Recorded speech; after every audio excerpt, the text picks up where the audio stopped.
If you invest in the stock market, this matters to you.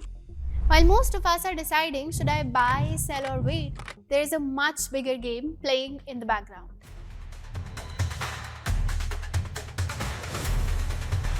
Every single month, tens of thousands of crores enter the Indian stock market, and not from traders, but from institutions. The biggest and the smartest pools of money in the market. In this video, we'll be showing you where this money is going and most importantly, why. But first, why is it worth your time? Let me simplify this. There are two big players you keep hearing about, DIIs and FIIs. DIIs are domestic institutions, mutual funds, insurance companies, pension funds. Basically, the money we put in through SIPs and other savings. Now, let me put this into perspective. In November alone, DIIs invested over 77,000 crore into the Indian stock market, and every month 29,000 crore keeps coming in through SIPs. And this money has to be invested month after month. They cannot keep this money idle, they cannot wait for the perfect time, and they cannot follow random tips. They invest with a plan. Now FIIs are foreign institutional investors. This is global money. Pension funds, sovereign funds, global asset managers investing into India from outside. And when FIIs invest in India, they are showing confidence in India's long-term growth story. They have identified long-term themes. Both FIIs and DIIs build positions patiently, often before a stock becomes popular or starts trending. That is why they are called smart money. In this video, we'll look at what smart money is buying right now, understand why they are buying it, and see what we can learn from their thinking without blindly copying them. So let's get started.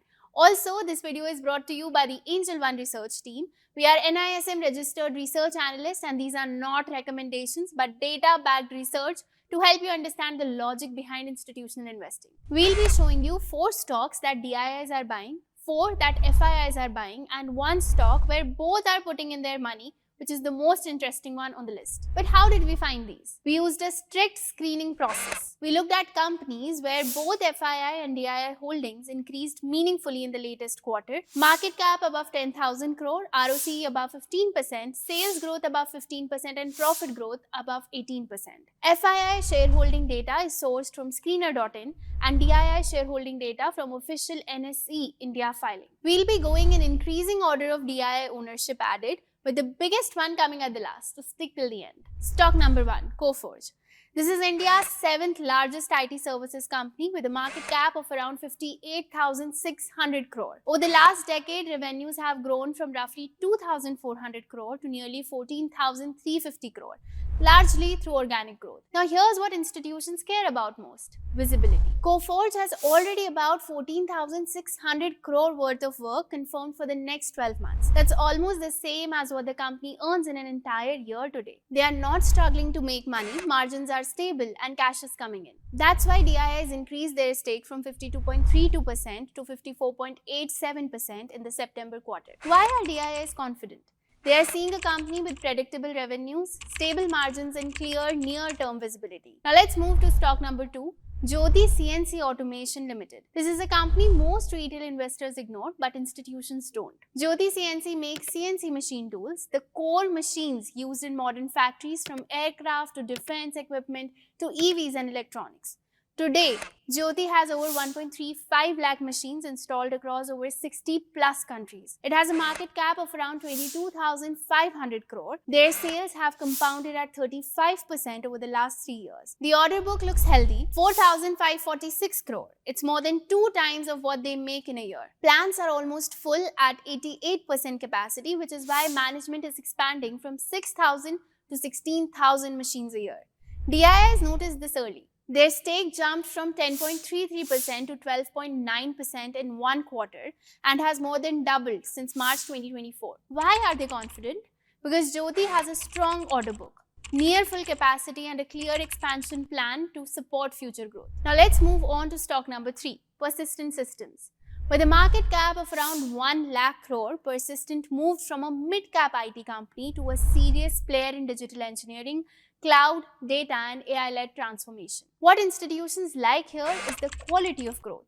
Around 80% of Persistent's revenue comes from North America, and the business is well diversified. Software and high-tech, BFSI, and healthcare and life sciences. No single client or sector dominates the business. In fact, they have built a strong credibility. working with 20 of the Fortune 50 companies. It has delivered 22 consecutive quarters of revenue growth. In the last quarter, revenue grew 23% year-on-year and margins improved to 16.3%.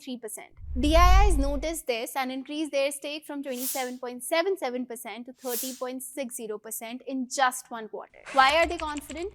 Consistent execution, sticky global client base, and early leadership in AI-led digital work. Now let's move on to stock number 4 that saw the sharpest rise in DII ownership, BSE, which is a 150-year-old institution, but the business looks very different today.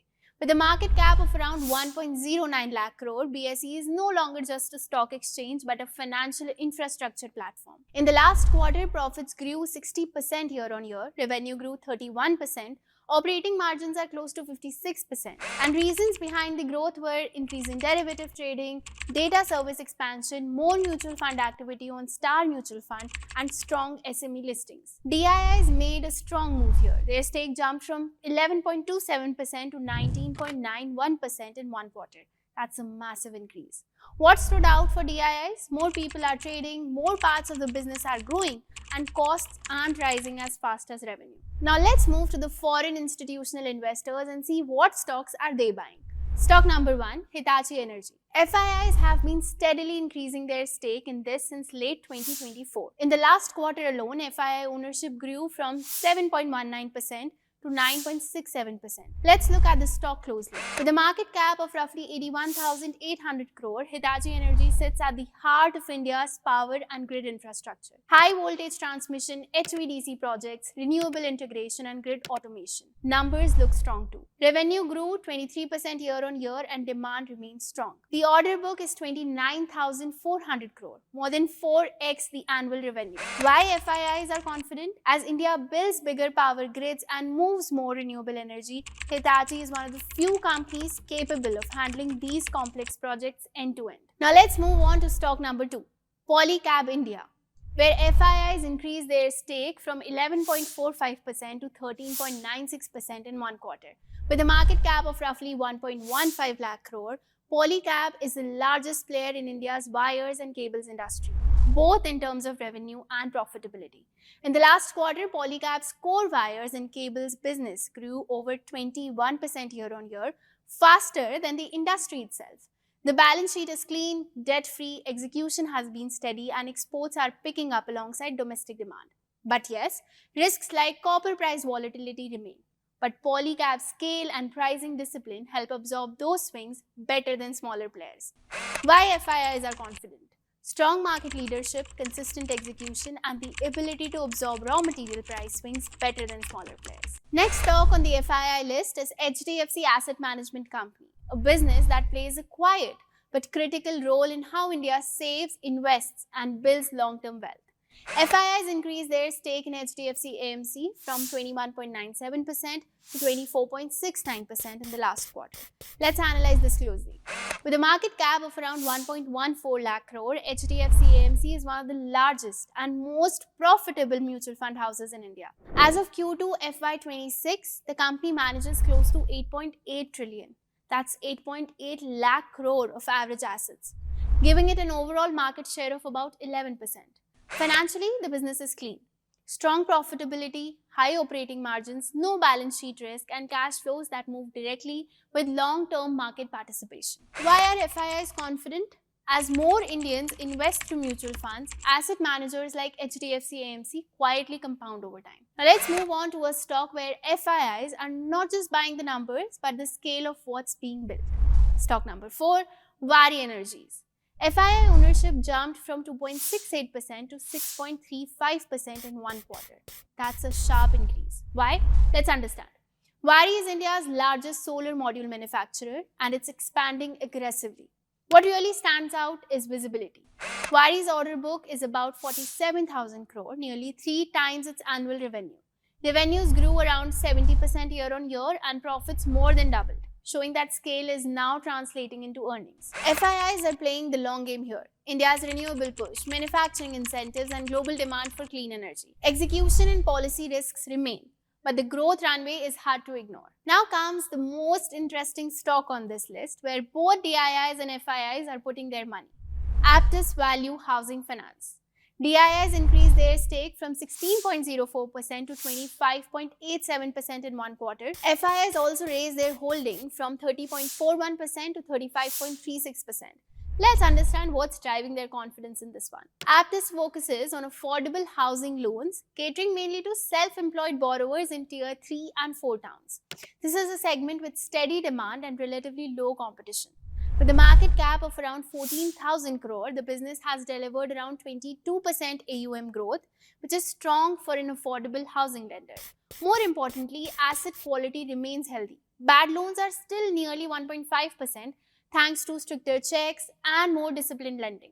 Operationally, the business is running efficiently. Branches are doing more business, costs are under control, and funding has become cheaper, all of which supports steady margins. Management has also laid out a clear growth plan, expanding beyond southern India with a medium-term goal of reaching 25,000 crore in AUM. The key risks are straightforward. The business is sensitive to local economic conditions and interest rate cycles, and as it expands into new regions, execution quality becomes critical.